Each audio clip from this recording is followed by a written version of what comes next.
la desarrollamos tanto. Ahora vamos a hablar con uno de los psicólogos de Gran Hermano. Bien, en unos minutos nada más. ¿Por qué? Para saber cómo se conforman los perfiles. Claro. Cuando nosotros, claro, lo contamos alguna vez acá, que hay como casilleros de perfiles y esto existe desde siempre, no desde este o del anterior. Está el quilombero, buscan eso. El conflictivo, el nene bueno, el gay, la rebelde, el gay, la mamá, claro. el más familiar. Cada prototipo de personajes. Eso está estudiado y, por ejemplo, en todos los realities hay una polémica. Una Coti, una Furia, una Tamara Paganini. Sí. Hay un chico bueno, hay un Marcos, hay un Nico, un Bautista. La historia de vida dura, Corazza, Baniato, Viviana Colmenero. Hay perfiles predeterminados, después entran otras cosas también. Esto tiene que ver con la Biblia del programa. Vamos a hablar con Enrique García Huete, que es psicólogo del GH España, que también ha sido uno de los más polémicos del mundo y de los más exitosos del mundo, muchísimos años, hasta que fue la cancelación por la famosa violación y el juicio y todo lo que ya hemos tratado acá en el programa. Pero quiero meterme en la parte previa. ¿Cómo se eligen a los chicos? ¿Qué condiciones tienen que tener? Y cómo se descartan también, porque es así como se hace cualquier casting. Está Enrique conectado. Enrique, buenas noches. Gracias por estar ahí. Buenas noches y gracias a vosotros por invitarme.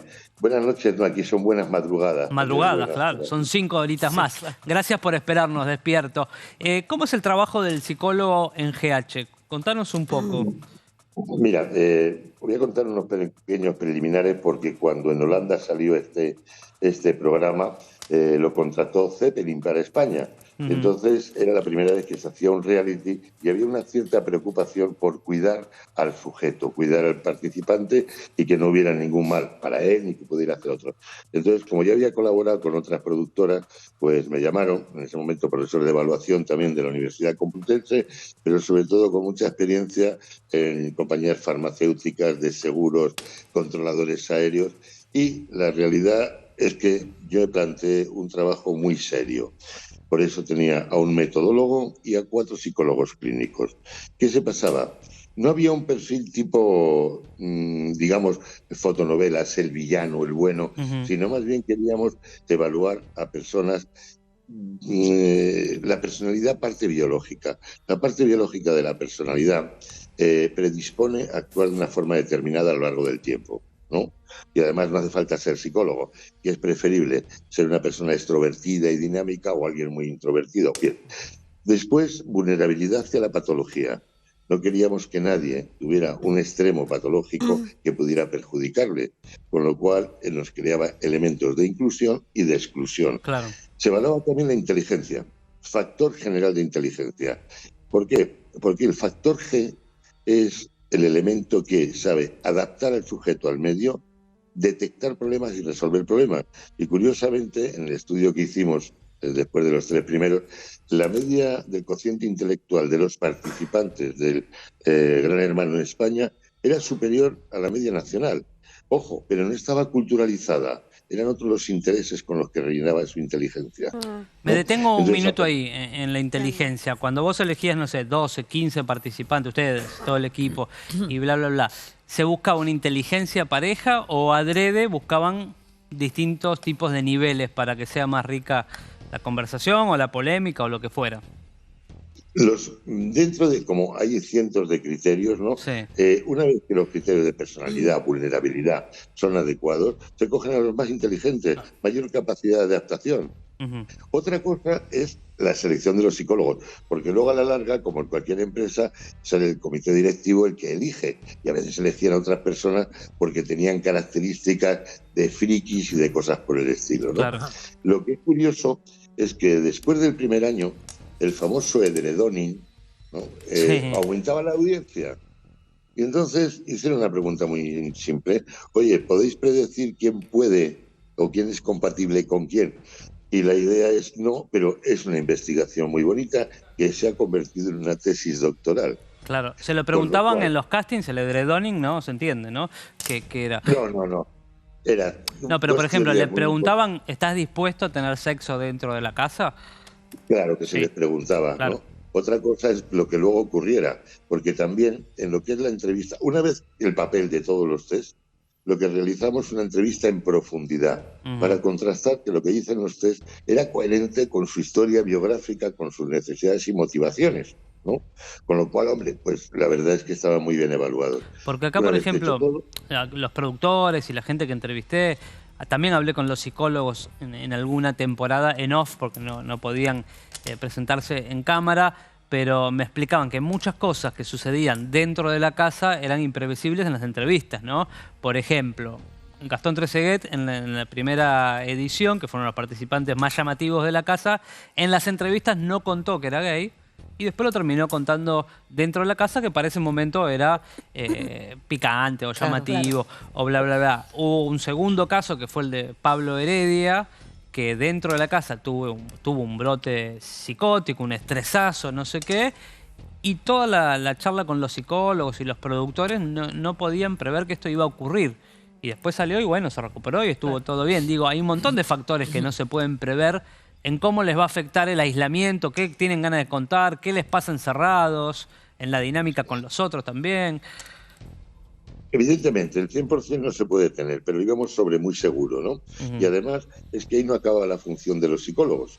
En el momento en el cual entraban en el programa, primero, antes de entrar al programa, se hacía otra última entrevista, en la cual era, oye, vas a entrar al programa, vamos a ver y analizar un poco qué pueden ocurrir, escenas temidas, ¿no? Situaciones difíciles que podamos ver, para prepararlas antes de que entraran en el programa. Porque una vez en el programa, la idea era no intervenir, dejar lo más espontáneo posible.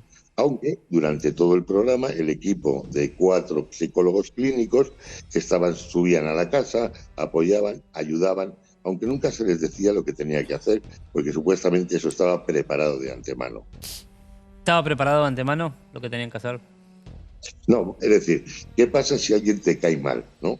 Entonces, en vez de darle respuestas, a ver, ¿qué puedes hacer? Sacábamos del sujeto la respuesta. Oye, ¿qué pasa si te gusta alguien de la casa y no te hace caso? Es decir, situaciones, ¿no? Que pudieran ellos extremar y reflexionar para luego, durante el programa, en el apoyo no era, oye, tú lo que tienes que hacer no es, ¿te acuerdas de lo que trabajamos? ¿Qué podríamos hacer? Este es uno de esos conflictos previstos y ahí es donde se llama así, inoculación de estrés, ¿no? O prevención de respuesta.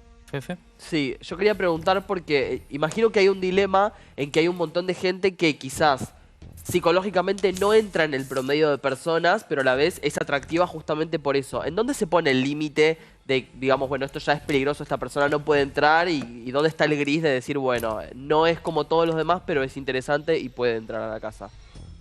Claro, vamos a ver, el límite en el aspecto de los informes psicológicos lo ponemos nosotros por criterios de inclusión-exclusión. Es más, llevamos trabajando con Netflix también desde el 2020 y son muy rigurosos a la hora de asegurar, ¿no?, cuáles son los criterios. Entonces, tal vez nos aseguramos demasiado. En el sentido, ¿no?, que dejamos un margen importante. Afortunadamente no hemos tenido ninguna psicosis, ni crisis de ansiedad, ni trastornos depresivos a lo largo de 19 Gran Hermano, La Casa de tu Vida, Factor Miedo, Confianza Ciega, los últimos de Fremantle, que es, ¿cómo se llama?, Amor Confianza, ¿no? Pues, yo creo que no lo podemos achacar a la suerte, ¿no? Es riguroso. Un criterio muy serio. Es riguroso. Yo quería preguntarle a Enrique, ¿cómo es la dinámica dentro del reality? ¿Cómo se manejan con los participantes? Y si eventualmente siempre tienen evaluaciones diarias o semanales con respecto a tal vez el estrés que genere el reality y el encierro, y si estamos preparados para estar encerrados. Vamos a ver, normalmente los aspectos teóricos antes de entrar en el programa nos van a sorprender, pero tuvimos colegas que habían sido seleccionadores de pilotos y astronautas en la NASA. Nosotros lo planteábamos como gente que entra en un submarino, ¿no?, que va a estar durante mucho tiempo aislado de todo, ¿no?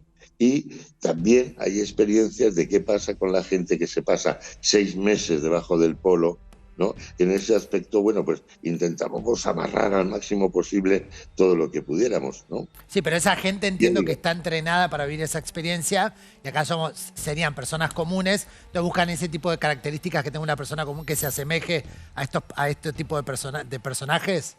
¿Me explico? Claro. ¿Por qué? Se evalúa mucho la resistencia. La física no, porque no es lo nuestro, ¿no? Pero sí la resistencia psicológica. Claro. Hay elementos dentro de los cuestionarios y la entrevista que nos dicen, primero, si ha habido experiencias anteriores ante situaciones difíciles y cómo las han manejado. Claro. Y si no, lo que decíamos, ¿cómo te manejarías en estas situaciones difíciles? En este Gran Hermano que está terminando acá en Buenos Aires, que fue muy exitoso, hay dos personalidades por las cuales te quería preguntar. Una es la de Furia, que es una persona muy agresiva verbalmente, todo el tiempo gritando, todo el tiempo peleando y buscando conflictos. Sin embargo, no se desbordó más allá de un empujón, y no es que le partió una silla en la cabeza a ninguno. Te quería preguntar si esas cosas se miden en la previa. ¿Qué pasa si se ¿Hasta dónde puede descontrolan? llegar? Y otro Sí. es el caso de un exadicto, un adicto en recuperación, que es Emma, que es uno de los finalistas, que lo contó él mismo dentro de la casa. Pero primero te pregunto por esto, por los participantes agresivos, que los hubo en varias temporadas de distintos Vamos a ver. programas. Eso se mide dentro de los estilos de personalidad en un área muy concreta, que es el área del sistema límbico, en donde reside, digamos, lo que es la explosión de las emociones y de los impulsos. Entonces, sí que es verdad que hay gente con bajo control de impulsos. Y ahí hay digamos, una cosa muy fina, porque hay gente que puede ser violenta verbalmente, violenta contra las cosas o violenta contra las personas, ¿no? Perfecto. Y evidentemente, un criterio de exclusión es cuando son personas que son violentas con las personas. Y con ¿no? los Sí que adictos, nos ha ¿cómo ocurrido. se trabaja? Porque hubo varios en Argentina, por lo menos, que han contado sus problemas, y en el aislamiento se supone que Sí, no consumen. No. Bien, mira, nosotros no hemos tenido ningún adicto en activo, es decir, que entrara. Es más, a gente que tenía algún hábito, como puede ser aquí en España, fumar marihuana, se le decía que lo dejaran por lo menos 15 días antes, ¿no? Claro. ¿Por qué? Porque ahí dentro pues no se iba a poder utilizar. Iban a ningún andar tipo de rebotando por las sustancia. paredes. Ahí está. Entonces sí que se les hacía una historia y la realidad es que tampoco se nos había presentado alguien que hubiera tenido una dependencia o una adicción previa. Claro. Pero desde luego, desde el punto de vista psicológico, si esa persona ha tenido una dependencia o una adicción, la ha superado, ¿no? Ujú. No está en activo, no habría ningún criterio de exclusión por ese motivo. Perfecto. Enrique, te quiero agradecer por tu tiempo, sobre todo por quedarte despierto. No sé si sos de trasnochar. Bien, Tenés no, pinta de me suele trasnochar. acostar tarde y hoy precisamente digo, me voy a ver una película esperando a nuestros amigos de Buenos ¿Qué Aires. viste? ¿Estaba buena? Gracias a vosotros y queda a vuestra disposición. ¿Estaba para buena la cualquier película? cosa del estilo. ¿Eh? ¿Estaba buena la película? Bueno, sí era buena la película. ¿Cuál? Porque es una antigua que Ah. no había visto, que es el, ¿cómo se llama? Kill Bill, creo que es. Ah, Sí. tremendo. Peliculón. ¿La uno o la dos? El Me ha peliculón. encantado. Mirate la dos Hablando ahora y de seguís de largo. violencia, hablando de agresividad, ¿no? Y hablando de violencia gratuita. Hermosa película. Justo hablando de Gracias, Enrique. Abrazo grande. Hasta la próxima. Adiós, muy buenas. Ahí estaba.